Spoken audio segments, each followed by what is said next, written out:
Alfonso Millán, de Mataroja. Segundo clasificado, Calle de Plata.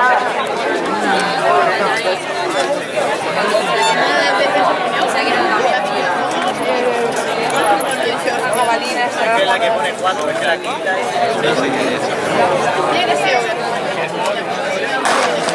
Segunda semifinal con Carmen Mancilla, Finano, Doña Juan, Saúl León, Pura Burbe.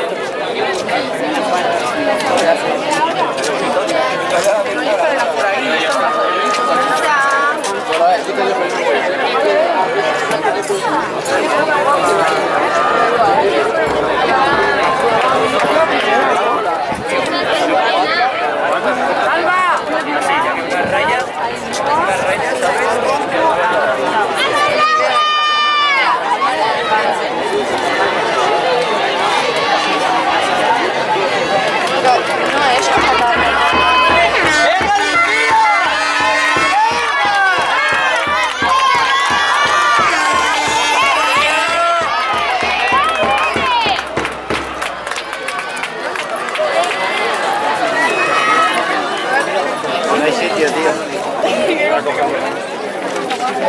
¡Valena!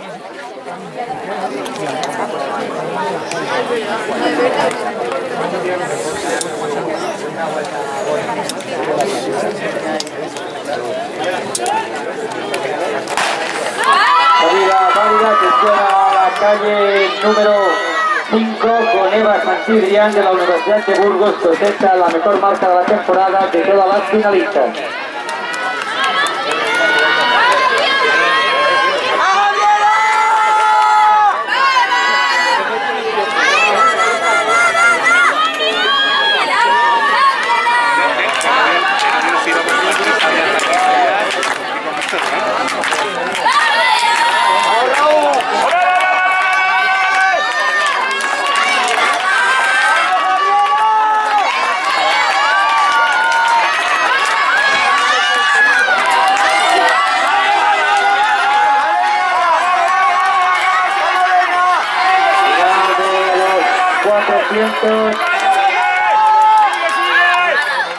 Calle 5, Eva Santidrián.